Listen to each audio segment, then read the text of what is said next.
Okay, let's dive right into this explainer. Today, we're unpacking the upcoming theatrical release of The Mandalorian and Grogu. And well, we're looking at a massive, literally fascinating contradiction between what critics are saying and what the box office is projecting.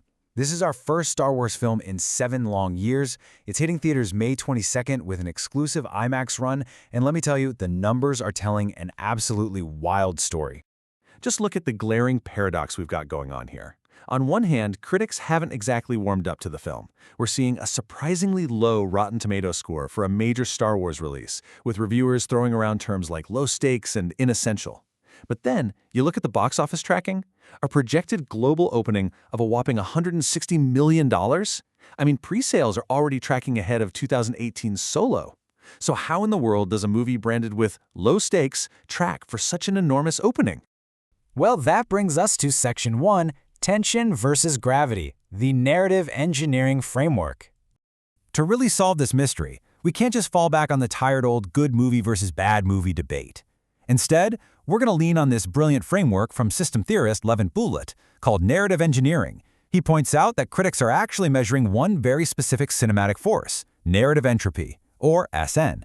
Now, this represents structural complexity, right? Unresolved threats, withheld information, basically the stuff that keeps you, the audience, in a white-knuckle high-tension mode.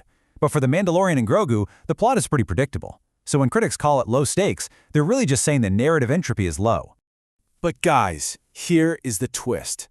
The box office is measuring a totally different force, narrative gravity, or NG. This is the actual pull a narrative element has on our attention. And get this, it is completely independent of tension. A narrative element can produce absolutely zero tension, yet still exert this massive, undeniable pull that literally drags us off our couches and into theaters. So the critics are completely right about the low tension, but the box office? It's right about the high gravity. Which leads perfectly into Section 2, calculating Grogu's narrative mass. So, why does Grogu, of all characters, have this immense gravitational pull? Well, just like in actual physics, gravity depends on narrative mass, and that accumulates through 3 specific sources. Step 1, accumulated screen time. I mean, Grogu has been on our screen since 2019 across 3 whole seasons. Every single encounter adds to his mass. Step 2, connection density. The central conflict, Mando's entire motivation, it literally all runs right through him. More connections equal heavier mass. And finally, Step 3, low information friction. We spend absolutely zero cognitive effort trying to solve his backstory. And Grogu's entire character design brilliantly illustrates exactly what we mean by low information friction. Think about it. Because he doesn't speak, he doesn't deliver heavy, brooding monologues or carry complex emotional baggage, he just coos and sips his broth. He is practically a frictionless narrative element. By keeping the structural complexity super low, he's able to transmit his gravitational pull directly to the audience. He doesn't produce tension, he just pulls. Honestly, we really have to move past saying a movie succeeds just because a character is cute, you know? Cute is just a feeling. It's completely unmeasurable. Grogu, on the other hand, is the ultimate concrete example that low entropy and high gravity can and do coexist in a measurable, structurally engineered way. He's carrying 7 years of accumulated mass and near-zero friction, which results in a massive narrative gravity that absolutely demands our attention. All right, moving on to Section 3, the at-home risk.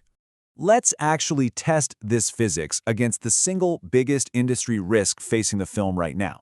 You probably heard the argument that audiences might just stay home because, well, they already have the whole series on their TVs.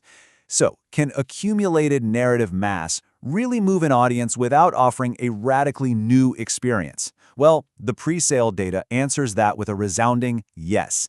Narrative gravity feeds on accumulation, not novelty. Audiences aren't shelling out for tickets to see a brand new, high-tension story. No, they're buying tickets to reconnect with a high-gravity bond. Which brings us to Section 4, the cost of low entropy. Now we have to ask, is there a cost to relying purely on this gravitational pull without injecting new tension? Absolutely, for sure. Gravity is the thing that calls you to the theater for a massive opening weekend. But entropy, those lingering, unresolved questions, that is what makes an audience discuss and remember a narrative long, long after the credits roll. Think about the crazy high tension in a show like The Boys. That high entropy makes it incredibly addictive to debate online, right?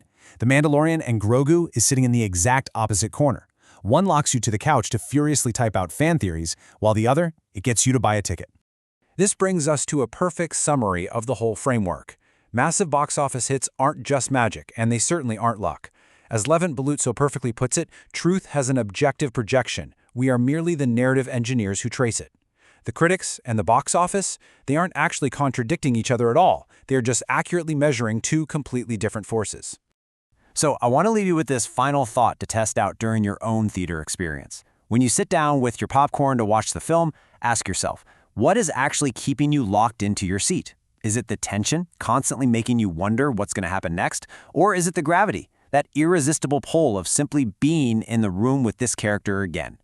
Pay close attention to that, and you'll know exactly which cinematic force is winning.